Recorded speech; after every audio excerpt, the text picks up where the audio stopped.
Asexuality. From the laughingstock of late-night TV to modern Netflix adaptation, representation of asexuality in media has changed drastically over the years. And yet to this day, there are only about 30 canonically asexual characters in television shows, give or take. So today, we're going to sit down and go on a trip through the history of asexual representation in television shows, discuss the ace gender bias, and watch me try not to scream in a fit of underrepresented rage. But before I start, here are a few disclaimers. No, I will not mention every single asexual character in television history here today, but let's be quite frank, I'm going to end up referencing almost all of them, which just shows how few ace television characters there are, and kind of proves the point of this whole video. Like that we need representation. I will not be discussing characters who are not canonically asexual in their TV shows or characters that were retconned years later on Twitter by one of the creators to be asexual. Like, I'm not going to go on a tangent about how in like one TikTok comment section, Dan Povenmire said that Perry the Platypus is asexual. This opens up a can of worms bursting with speculation and stereotyping. And while I think that I could write an essay about how Nancy from Grease Rise of the Pink Ladies is arrow ace coded, I think that pretty much every single asexual and aromantic person would argue that a certain character that they love deserves a place on this list. So I'm just going to leave it out. While this video will be discussing both aromantic and asexual characters, the video, much like the television industry, will focus more heavily on asexuality. I don't make the industry, I'm just commenting on it. And speaking of commenting, can everyone like, subscribe, comment, all that jazz? Okay, enough groveling for your attention. Now let's get into discussing the history of asexual representation in television, from the confusing to the offensive to the, albeit rare but still very life-affirming depictions. So up until about the past decade, asexual representation in TV shows has been, well... I have a patient who's asexual. Is she a giant pool of algae? It's a valid sexual orientation, according to this article at least. Yeah, I think I read that too. Is that Fugliness Weekly? At least I'm not asexual. Oh my god, only serial killers take things slow. Yeah, if nothing was a sweater vest and seems aggressively asexual. I wish I could fancy you, Mo. But you're just completely asexual to me. For years, the most representation that we got was in mean-spirited and demoralizing jokes made at our expense. But don't worry, folks, this past year we had not one, not two, not three, but 4 asexual characters in television. Can you smell the equality, folks? But in all seriousness, where did asexual representation in television start, and who is the first ace character? The first representation of asexuality in television came in 2003 on The Late Late Show, with Craig Kilborn playing Sebastian, the asexual icon. When I was 12, I was about to go through puberty, but it jumped out of the way. Asexual icon. While this skit is unquestionably acephobic and Craig Kilborn clearly doesn't think asexuality actually exists and he's just spewing a bunch of harmful stereotypes, I'm not gonna lie. Is this bad of me to say that some of the jokes kind of hit? When he's like, the closest I've come to making love is like by holding a book. I'm like, yeah, bestie, that's me with every Emily Henry book. But overall, this entire skit just proves how little people know about asexuality and how little they care to learn. However, bonus points for the asexual icon bit after every joke. It still sucks that the first asexual character was such a colossal letdown. So you might be asking, what were some of the other early depictions of asexuality like?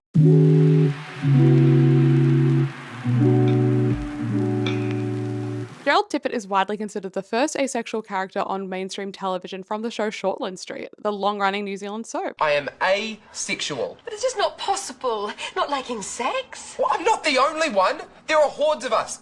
Go Google it or something. I like who I am and I'm not going to change.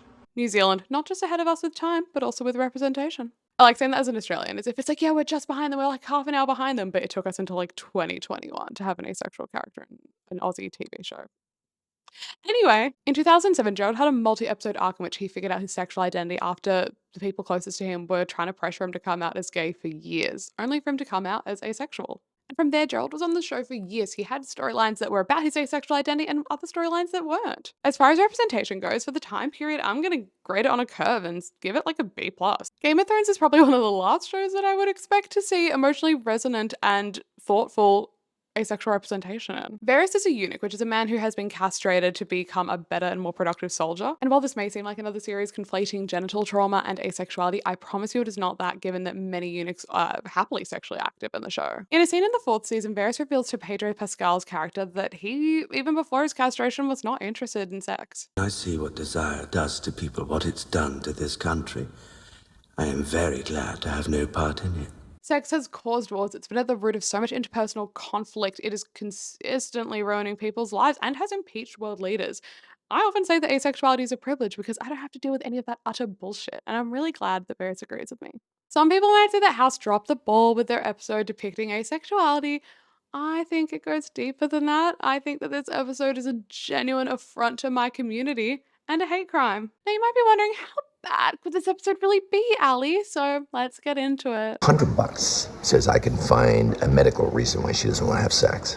In the 9th episode of season 8, the B plot is that House is trying to prove that an asexual married couple are not actually asexual, and he believes that the only people who don't want it are sick, dead, or lying. He then proceeds to perform a variety of medical tests on this couple without their knowledge or consent in the hopes of proving or uncovering some sort of illness that is at the root cause of their deemed asexuality. And you want to know the worst part is that the House ends up being correct.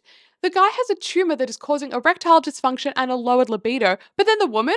She's just lying. Throughout the episode, a couple of different characters give a very half-assed attempt at validating asexuality, but they back down immediately and end up agreeing with the egregiously acephobic messaging of this episode. There were almost 9 million viewers when this episode first aired in the United States alone.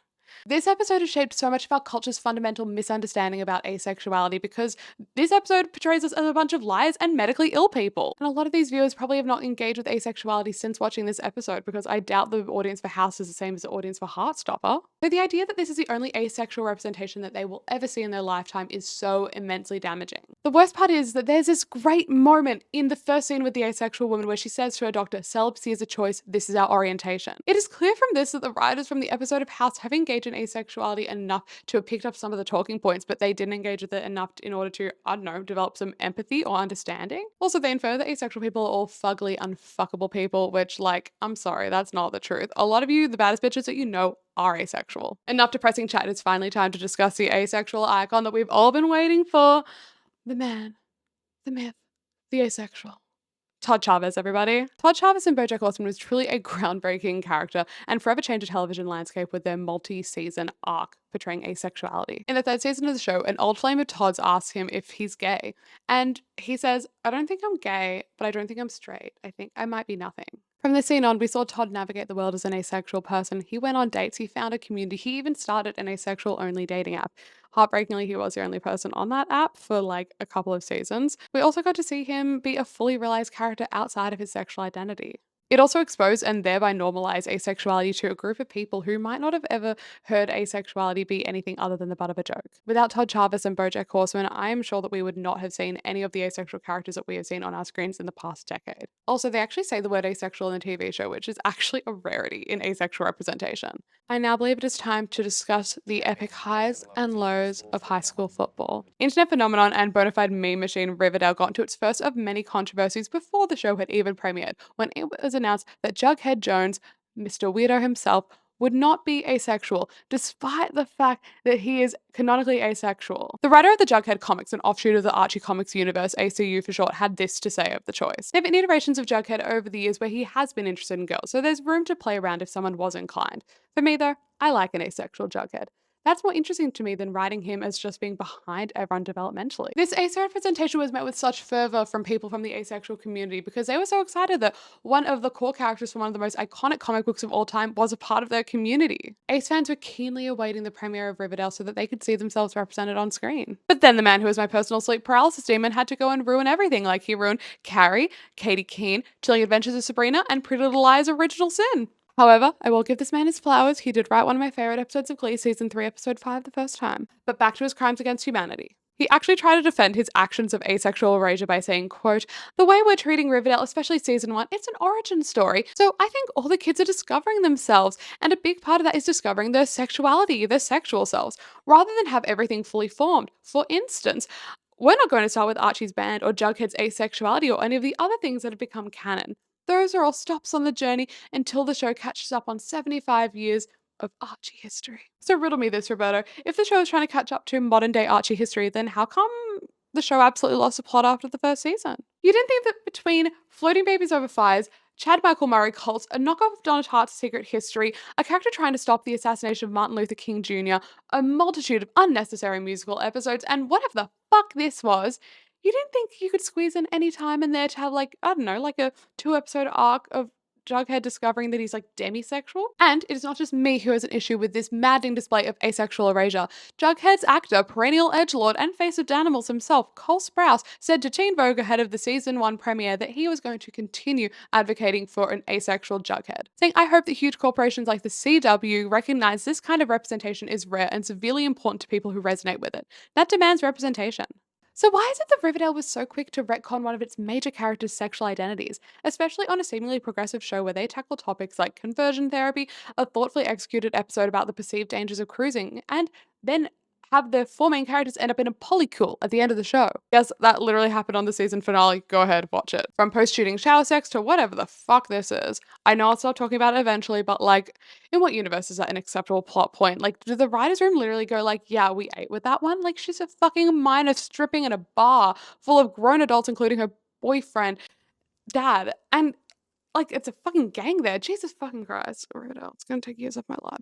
My point is that Riverdale is supposed to be a sexy show. One of the first shots in the trailer is Archie getting fresh in a car with Miss Groomy. Miss Grundy, apologies, Freudian slip. There's sex in cars, declarations of love, 7 minutes in heaven, all in the trailer for the show. They were trying to have some of that Gossip Girl cake, and if one of your 4 main characters is asexual, then that cuts down the sexiness quotient by 25%. Sex is one of the most powerful and lucrative commodities there are, and creepy TV execs believe that the best way that they can get horny teenagers to watch their show is by leaning into luridity. I mean, hello, it's worked for Euphoria, it's worked for Gossip Girl, The OC, the list goes on and on. But given how seamlessly modern teen dramas like Heartstopper and Heartbreak High have been able to integrate asexuality into their shows without having the shows be any less sexy, it kind of frustrates me that the CW execs were far more concerned with Lily Reinhart and Cole Sprouse being in a sexy ship than they were with giving the asexual community representation that they were in dire need of. If I was to make just one tweak to Riverdale's plot, I would make Jughead demisexual. Have it mentioned like the first few episodes of the show, and then that still fits in with his romance with Lily Reinhart. Like, you can still have Bughead, but there's just added layers of representation to it. This had fitted so perfectly into the plot of season 1, and it's genuinely maddening why they didn't do it. But by now you might be thinking, wow, there's a serious lack of gender and racial diversity in asexual representation, and you'd be correct to think that. So why are almost all asexual characters white men?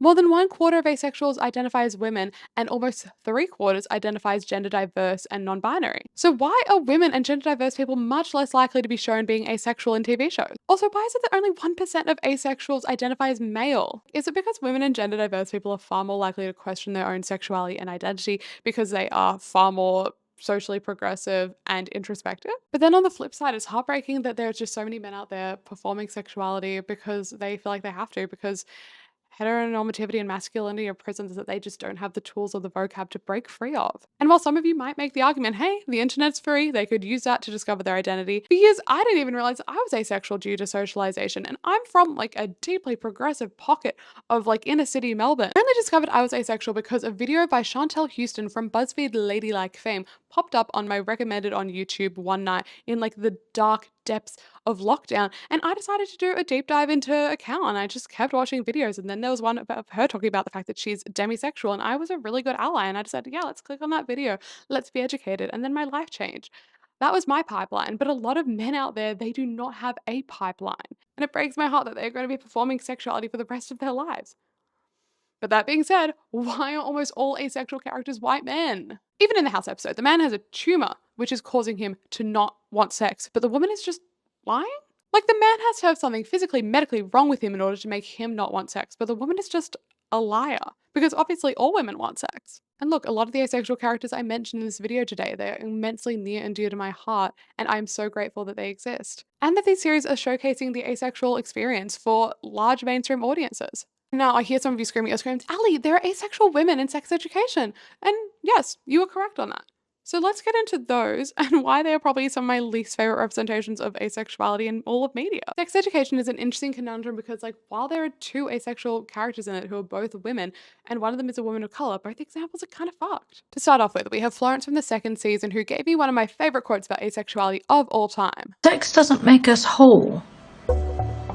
And so, how could you ever be broken?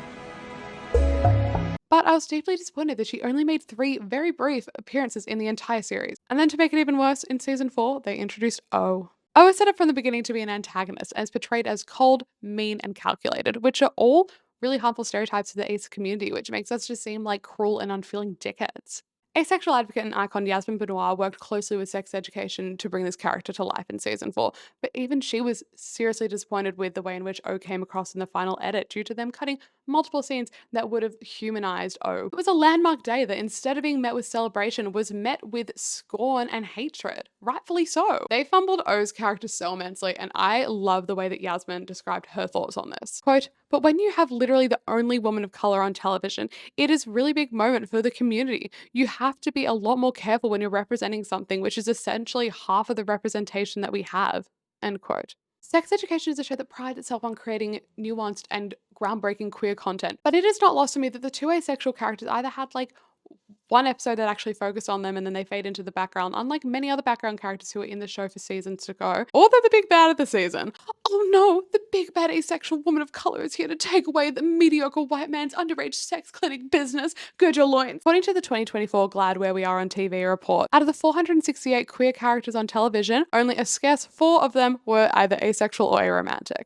Which for those of you bad at maths, that's about 1%. And all 4 characters came from Netflix. Look, I will never shy away from the chance to talk about how much I love Heartbreak High and say that that show quite literally fundamentally changed my life. And I've had the pleasure of meeting Will McDonald, who portrays Cash, bragging in the smallness of the Australian media landscape. And the thought and heart that he puts into his role is a true landmark for authentic asexual representation in media. I would, however, love if they would actually say the word asexual this season. It's not a dirty word, so please just say it. Across the pond, Isaac from Heartstopper actualizes all of my worst fears about being asexual, and I think that is a very good thing. Not to be that person, but to quote myself in a piece that I wrote when season 3 came out, at times it felt like I was watching a horror movie or a psychological thriller. It felt like around each corner one of your worst fears could be hiding. These fears, however, are not regular fears like death or bugs, but far more personal and introspective. At some point or another during the season, all of my biggest fears about being asexual were showcased. And I, for one, have never been so happy to have my fears represented. I think for a lot of asexual people, there's a clock ticking in the back of their heads that is slowly ticking down the seconds until all their friends partner up and abandon them. Or at least, I know it's there for me. It's all well and good to be each other's ride or dies in our youth, but when people settle down and have families, I know that my life is not going to look anything like this, and that is a bleak reality that I'm going to have to mourn. Isaac's journey of feeling like he's a backup friend and that he's always going to be the second choice, and the slow realization that he is nobody's number one is a reality that a lot of aromantic and asexual people do inevitably have to face. These 2 characters are multifaceted and very different portrayals of asexuality, with one being an asexual Eshe and another being a British bookworm. If these 2 characters are anything to go by, then I definitely think that we are headed in the right direction for asexual representation. As the pipeline goes, it starts off with like cis white men, and then right afterwards it's like cis men of color, and then it's like at around that same-ish time, it is white cis women, and from there we get intersectional representations of queerness. But then I guess execs think that white cis men are the most palatable way of showing an audience new queer experiences. Now let's get into why representation actually matters. Did you know that according to Stonewall, asexual people are 10% more likely to be offered or undergo conversion therapy than other parts of the queer community? A recent study in the UK shows that 1/3 of people believe that asexuality can be cured. Asexuality is still widely considered a mental illness. Asexual people are often coerced into repeated hormone tests, invasive physical treatments, and coercive mental and physical health treatments under the guise of trying to fix us. According to a 2016 Australian study, 49% of asexual Australians have considered ending their own lives, and 14% have attempted it. Also, asexual women are at a far higher rate of sexual violence. These are all incredibly valid reasons why representation matters. If you don't see yourself represented in the world around you, you're going to think you don't matter. And if the world doesn't see representations of asexuality, then they are going to stay bigoted and close-minded. To quote one of my favorite creators, Nikki Riordan, art shapes culture, culture shapes people, and people shape the world. So, let's continue to shape the world one asexual character at a time. Asexual icon.